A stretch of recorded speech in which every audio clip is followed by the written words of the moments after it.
Once upon a time in Abuja, there lived a man named Samuel. He was married to a smart and hardworking woman named Blessing. Blessing wasn't like most people in her field. She was a brilliant civil engineer who designed strong bridges and smooth roads. At a time when many thought engineering was only for men, Blessing proved them wrong. She worked quietly, but her plans were as perfect as a straight ruler. She had graduated with first-class honors from the University of Abuja, one of the top schools in Nigeria. Even government ministers and construction bosses knew her name because she was just that good. But Blessing never bragged. She let her work speak for itself. Every project she handled turned out strong, like a well-built house that never cracks. People respected her not just because she was smart, but because she carried herself with quiet confidence. She didn't need to shout to be heard. Her buildings and roads did all the talking. When Blessing married Samuel, people whispered behind her back. She could have done better, they said. The truth was, Samuel had dropped out of school after failing his classes at a polytechnic. Now, he spent most days at home, doing nothing. He had no job, no dreams, and no plans, but he had charm. Worse, he knew how to manipulate successful women with kind hearts. Samuel wanted a wife who wouldn't question him, a woman who would work hard, give him her money, and stay obedient. And Blessing, despite her brilliance, fit perfectly into his plan. At 42 years old, Blessing was desperate to get married. Her success scared many men away before they could even know her.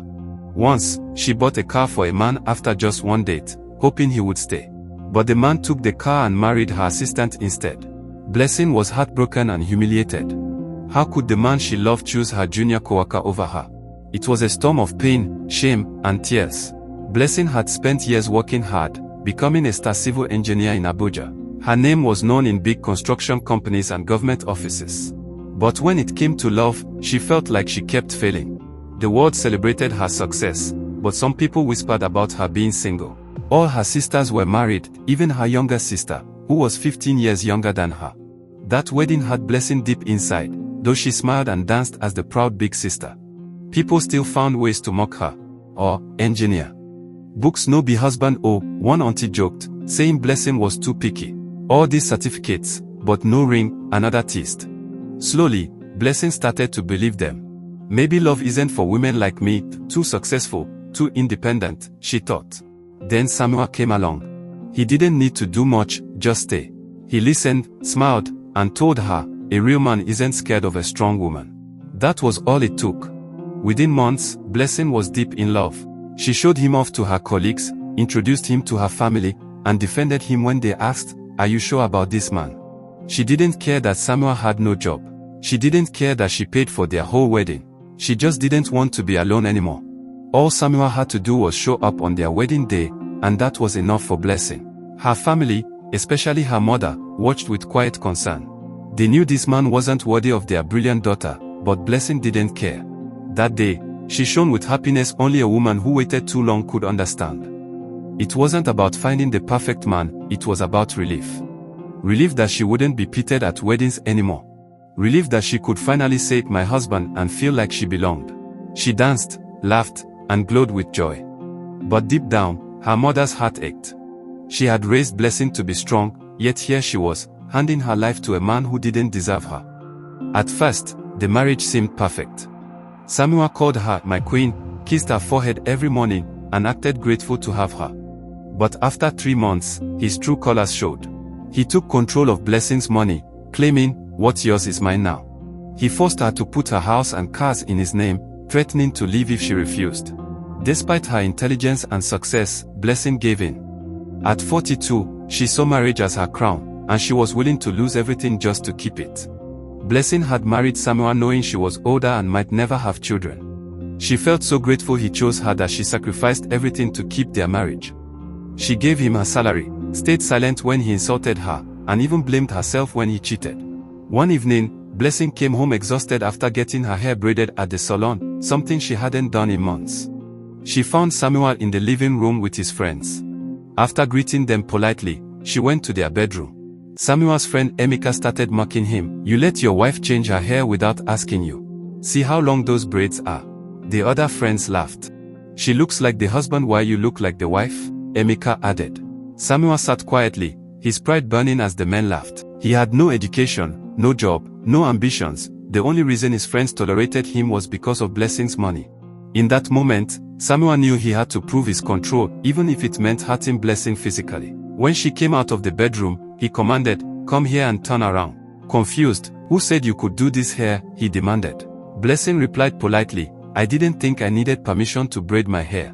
Emeka stifled a laugh as Samuel exploded in rage. To show his friends he was in charge, he slapped Blessing hard across the face. Then he pulled out a lighter and set her braids on fire. Flames leaped up as Blessing screamed. The room filled with the stench of burning hair while the men watched frozen. Blessing collapsed, desperately trying to smother the flames before rushing to douse herself with water. Staring at her reflection, her charred hair, her terrified eyes, Blessing finally saw the truth. She had sacrificed everything, her dignity, her success, her self-respect, for a worthless man who would burn her just to impress his friends. Not one of them had intervened.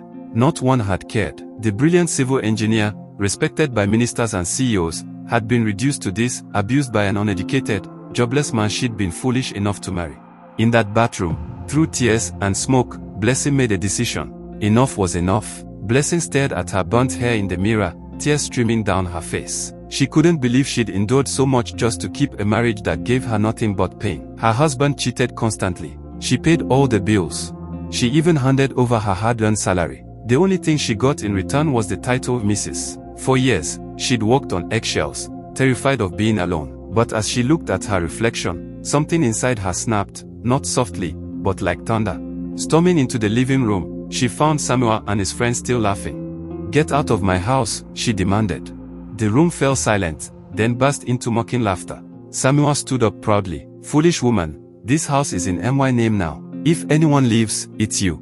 Blessing stood frozen as Samuel boasted to his friends, "She thinks because I didn't go to school, I'm stupid." They all cheered him like he'd won some great victory. As Blessing turned away, the cruel laughter of Samuel and his hiney-faced friends followed her down the hall. Blessing stood in the middle of the room, holding up an envelope like a judge delivering a verdict.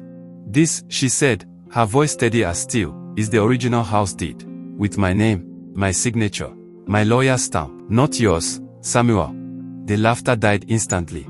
She pulled out the document and showed them to everyone. "You thought I transferred the house to you?" she asked Samuel, who was now frozen in shock. "The papers you signed were actually legal documents surrendering all rights to my properties, this house, my cars, everything." Samuel jumped up, his face turning red with rage. Blessing threw the signed papers at him. "Read it yourself." "Oh wait, you can't read, can you?" Emeka and the other friends sat in stunned silence. The tables had turned completely. Now they were pitying Samuel instead of mocking Blessing. "The house is mine. The cars are mine. I've already frozen all the accounts you've been stealing from. Right now, divorce papers are on their way to your mother's house, since that's still your official address, isn't it?" Samuel started trembling. "You can't do this to me." "Oh, but I can," Blessing continued. "I know everything now. About your wife back in the village. Your 2 children. How you targeted me just to steal my money." She revealed how she'd hired a private investigator after seeing a suspicious text on his phone one night, a contact saved as church sister with the message, "The children miss you. When are you coming home?" That message had started her awakening. Blessing had secretly hired an investigator. Within a week, she had everything: photos, documents, even baptism certificates for Samuel's 2 children, ages 3 and 6. He wasn't just lazy, he was a professional scammer who had done this before to his first wife in the village. She threw the evidence at him like a prosecutor. "Tell your friends the truth, Samuel. Tell them how you tricked me just like you abandoned your village wife." The room fell deadly silent. Emeka, the loudest friend, muttered something and hurried out. The others followed like scared rats. Nobody wanted to be linked to an exposed fraud. Samuel stood frozen, his lies crumbling around him. But Blessing wasn't finished. She made one phone call. "Yes, officer, he's ready." 10 minutes later, police arrived. Not only had Samuel signed away his rights, but Blessing's lawyers had proof of his financial abuse, fraud, and 2 marriages. As they handcuffed him, he screamed, "You can't do this. I'm your husband." Blessing stood tall in the doorway. "No, Samuel. You were a mistake, and I've just corrected it." As they dragged him away, she didn't flinch. She simply closed the door, both the physical one, and every emotional door that had ever let in shame, desperation, or the lie that love means being used. That night, alone in her bedroom, Blessing finally called her mother. Blessing called her mother, her voice finally free. "Mama, I'm coming home tomorrow. I need to rest."